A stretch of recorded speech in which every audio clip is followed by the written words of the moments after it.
It becomes this thing where you can only bleed money for so long, no matter how much money you have.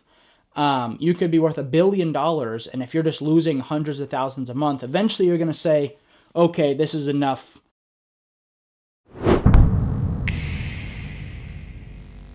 Today is going to be kind of a crazy video. I actually filmed a video like this a couple days ago, uploaded it to YouTube, and decided not to post it. Partly because sometimes I feel like the knowledge that I have doesn't need to be shared. Because, I obviously have some insider knowledge, or players or owners or whoever telling me stuff.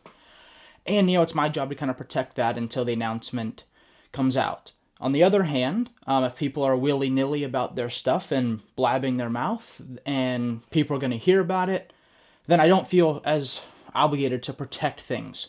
So when I initially made my House of Dis video, nothing was really out. People, it was just me kind of knowing what was going on, but no fact to point at, because it's just word of mouth. There is now a Reddit thread. I'm going to pop it up on the screen here. And this is from the director of operations from Dynamic Discs, who got let go after 11 years. And he is airing out some business. And we're going to jump right into it. So along this journey, I'm going to obviously pause and read these. And I'm going to pop them up on the screen. So if you want to read the actual question and comment, not just hear my opinion, make sure to pause this screen and read it for yourself, and then obviously push play in order to hear what I am going to say. So he pretty much just is saying that, hey, I'll answer with facts, factually and without objectivity. So to me, when I read that, and I know Chris, and he used his real name, so it wasn't there's only one ever director of operations for Dynamic Discs, and he used his name on Reddit. So this isn't like some sneaky thread that I'm ripping from to make content. People know this is out there, and it's not a big secret. The first thing I think about the whole Ricky Kona situation is simply this. One company can weather the storm of a bad decision or a bad sponsorship or something not paying off.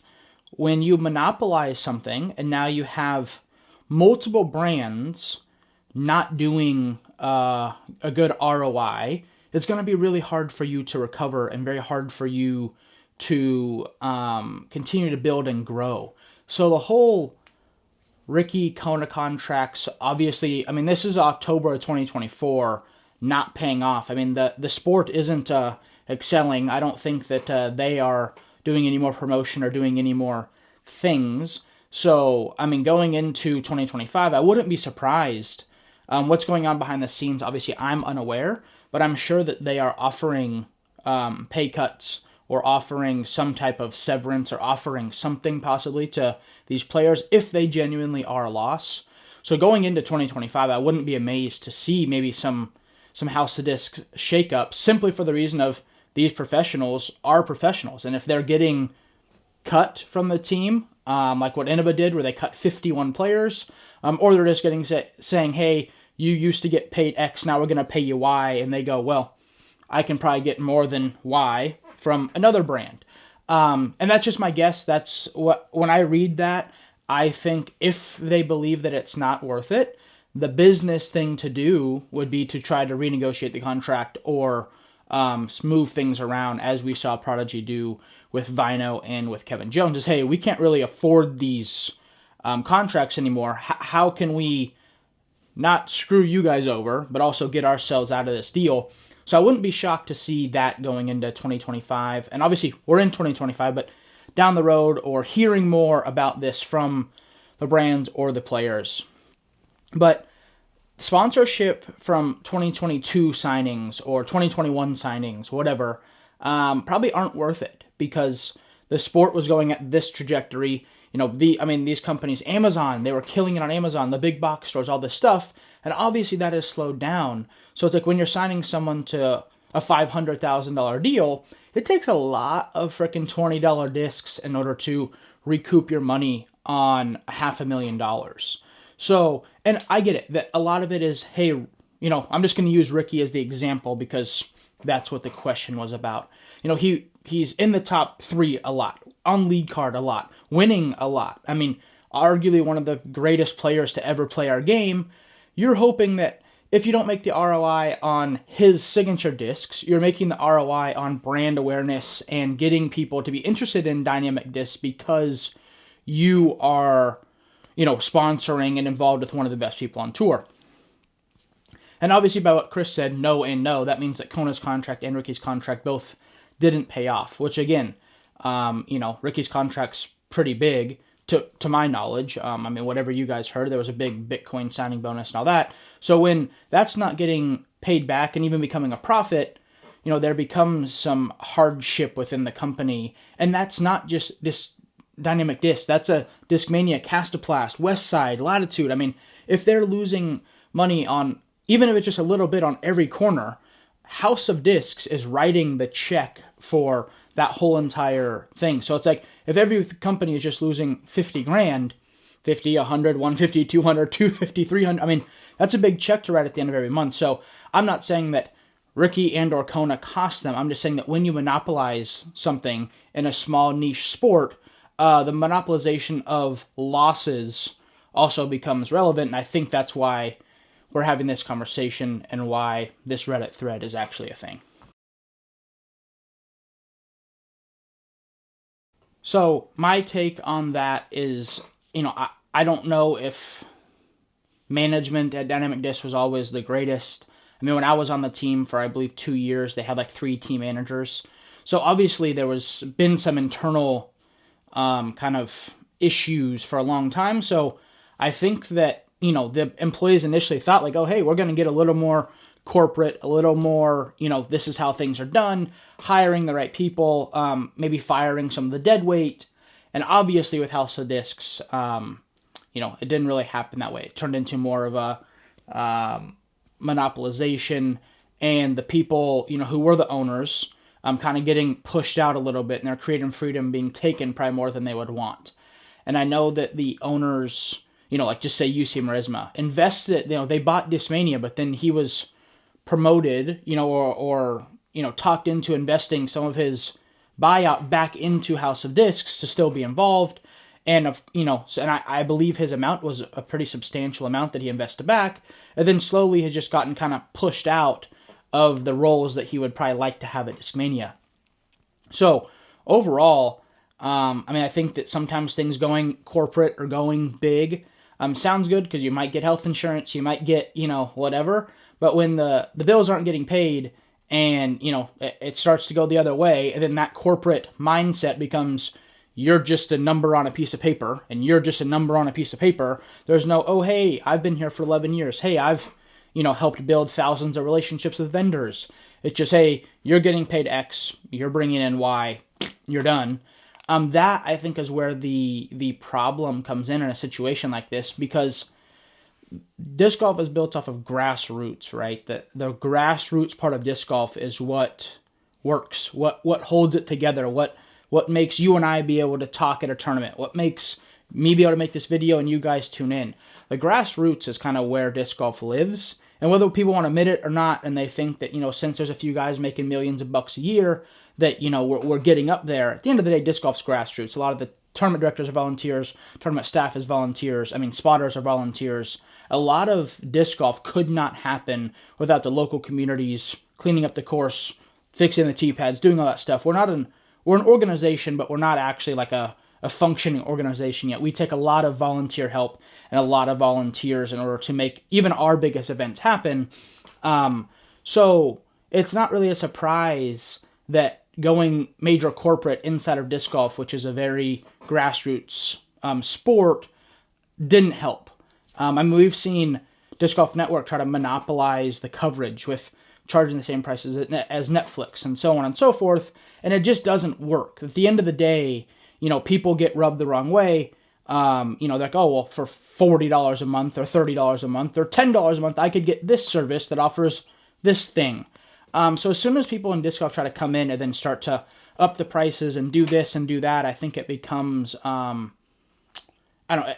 I think the backlash is worse, and people stop supporting it because it's not Nike, it's not Apple. Apple now sells you like one phone. They don't even give you the box to plug in your phone. You don't get headphones anymore. Like, you need a phone. People still like Apple, and people buy it.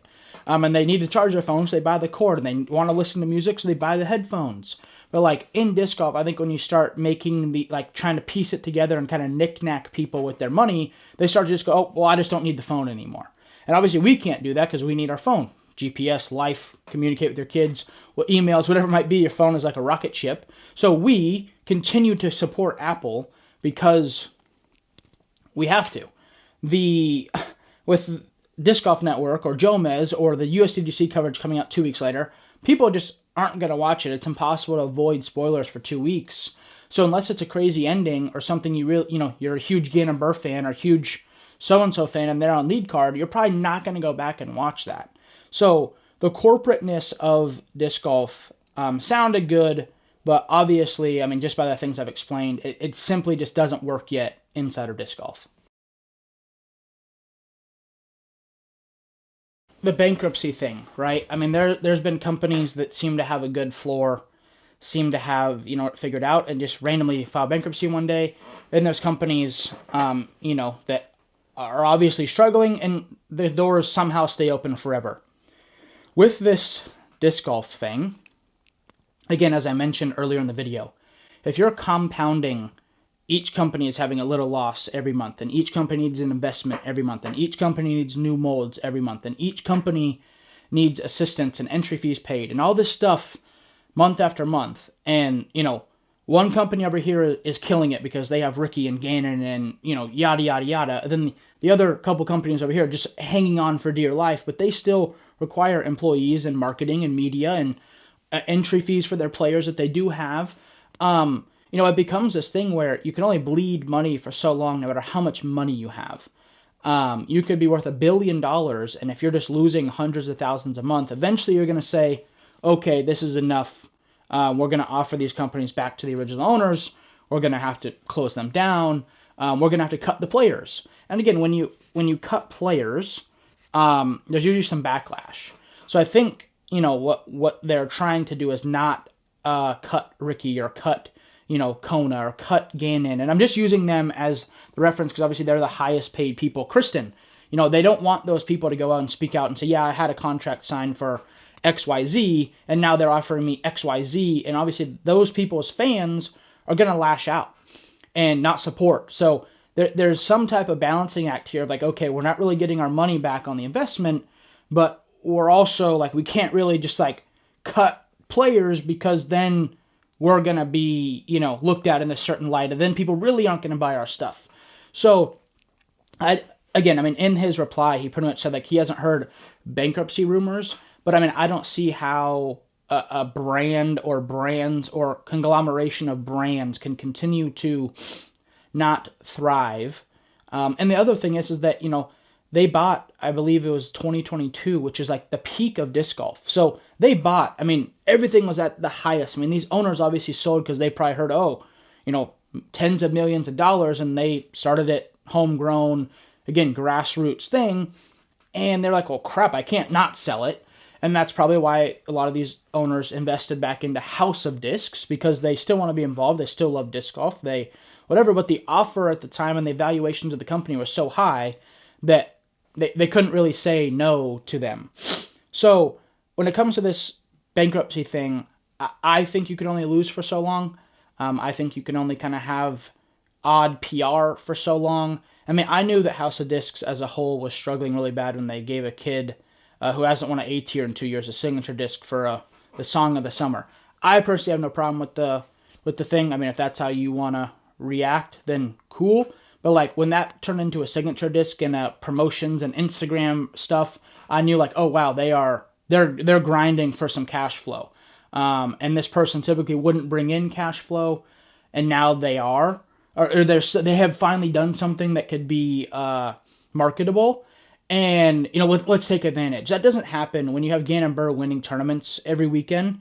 You don't end up doing stuff like that unless you're like, okay, we're in a cash flow deficit as House of Discs, not Discmania. I'm not saying Discmania is doing poor. I'm just saying like, those discs that Silas sold could have helped break even for West Side Disc for the month. And obviously, when you're running a big corporation like that, you're trying to collect the dollars and collect things in order to be able to make your business profitable.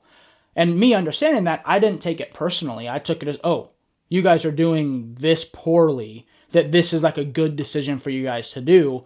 And again, I just made note of that and said, okay, well, that's sad that you guys are at that point, but you would think that you'd make, Gannon Burr an extra signature disc, or Ricky an extra signature disc, or, get Kona to do some stuff versus rewarding some song.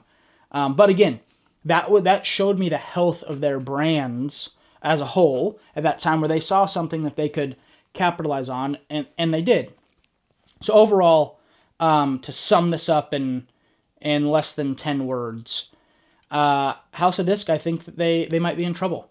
I'm not saying that because they're doing anything wrong, per se. I'm not saying that because of their players not performing. I'm saying that because insider disc golf, it's really hard to monopolize, and they're learning that. And insider disc golf, once, you kind of start upsetting the players and the fans, it's really hard to bounce back from that. And, I'm curious to see what happens. I wish the best for them, because that's a lot of big companies and a lot of big players relying on them. And obviously, I own a manufacturing company, Finish Line Disc. So the better that those companies do, and the more that they can put into the sport, and the more that they sponsor tournaments, the better the chances that disc golf grows. So I want House of Disc to do good personally. Like, for my own companies and my own likeness and business in the sport, I need and want House of Discs as a whole to do really well. What's going to be the next pandemic that turns disc golf kind of back towards the positive incline? I don't know. Obviously, people will argue that 2019 to 2024 or 2025, we were still up on this scale. But in the last 2 years, we've went here, then came back to, this gradual growth. And what happened in this gradual growth is, again, these companies were acquired, the players got paid a lot more. So this downfall here hurts a lot more because there's a lot more on stake. 2019, if you were getting $2,000 a month and you weren't Macbeth or somebody like that, you were pretty damn happy. You had a pretty good deal. COVID happened, and then you ended up having players that don't deserve more than that getting it because, oh, well, so-and-so's getting this, so-and-so's getting that. And there was so much money flowing through the sport that the advertising dollars and marketing dollars were much easier to come by. So we're seeing the pain of this decrease more because it went from homegrown grassroots to a corporate pretty big thing where people are making, hundreds of thousands of dollars to back to grassroots. So that peak there is where we kind of got stuck because some players still think they're worth a whole bunch. The company is saying, well, we paid you a whole bunch and we're not getting our return, so you can't be worth that much. And it's kind of this weird standoff because some players, I'm just going to use Simon, for example, is getting paid a lot. The market is not doing the best and he's thriving. MVP's thriving. They're doing incredible. I think it's a matter of the management and the style of management. But again, MVP stayed pretty grassroots in their beliefs and their thoughts throughout this elongated 5-year stretch. They didn't sell out. They didn't start doing anything too crazy. So, as you see with Innova and Discraft, MVP, Innova, Discraft weathered the storm really well. And they're the three brands that kind of stayed to themselves, continue to do their team the way they do.